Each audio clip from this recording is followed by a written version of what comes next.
Dito guys, pinagkamalan ako ni Beatrix na pindot gaming. Grabe, pinagtawanan ba naman agad ako? Hindi lang tumama ang aking combo, nag-chat agad ng ganito. Haha, pindot daw. Pinabasa mo pa talaga sa mga kakampi ko ha. Kaya guys, ang ginawa ko, hindi muna ako umalis. Muli ko siyang binulaga at nawala sa listahan ng mapa. Kala ko nga guys, mananahimik na siya sa ginawa kong yun eh. Hindi pa rin nadala at inulit niya na naman ang kanyang sinabi. Parang gusto niya yata talaga guys na makita yung 100% kong lakas. Pero sa pagkakataong ito, pinakaba ko lang siya at hindi ko pinitas. Sapat nang malaman niya na maswerte pa rin siya dahil hinayaan kong makatakas. Ako naman ngayon yung magchat sa kanya, sabi ko kape pa. Siguro naramdaman na niyang seryoso ako kaya natameme na kapag kumukombo ko sa mismong harapan pa niya. Kita niyo naman guys, sino mas pindot gaming sa amin halos lahat ng skills niya hindi tumatama. Hindi na umiimik kaya nilubayan ko na muna. Binigyan ko muna ng tuon at pansin ang kanyang mga kasama. Baka labis kayong nagtataka ha kung bakit ang lupit ko mag tower drive. Pinag-alaran ko talaga yun dati pa nung ako pa lang yung Fusion God sa kinikilala. Sa puntong ito naultihan niya yung isa kong kakampi kaya dito muna ako pumesto banda upang sa ganun paglabas niya langit na ang kanyang makikita. Kaso nga lang guys, kiniis ng mage namin, humanap na lang ako ng mas papabor sa akin. Kahit nasa loob pa ng tore, nagawa ko pang lusubin. Subalit binalik na naman ako ni Sushin sa aking pinanggalingan. Wala na akong ibang madadaanan, kaya tinanggap ko na lamang ang aking kahihinatnan. Uy,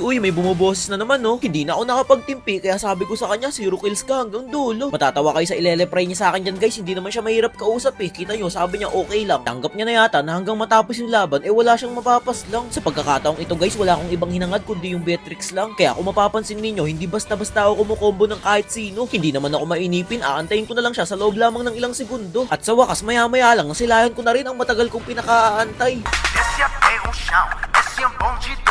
Okay lang kahit ang kapalit nun ay saliri ko. Napabilib ko naman ang lahat ng mga manararalo. Namangha sila sa sobrang kong bilis, doon na nila ako nakilala at nakilatis. Ganyan talaga guys, saka mo lang mapagtatanto na magaling ang kakampi mo kapag nakita mo na ang tunay niyang talento. Sa una, magagawa mo pang mangutya, ngunit sa huli, makakaramdam ka rin ng pagkamangha. Binaytime ko na lang palingin dito guys para makapag-tower lock ang aking mga kasama, pero paglabas ko hindi nila ginawa. Ang matindi pa nga niyan guys, nagpaubos pa sila isa-isa. Binigyan pa nila ng maniac yung yin, swerte nun ah. Kahit natalo sila, hindi na masama kasi may pang my day na siya. Pero ako guys, kahit ilang beses ko na naranasan yun, yung iba nga savage pa nga eh, pero hindi ko yung pinupost. Low-key lang tayo mga boss.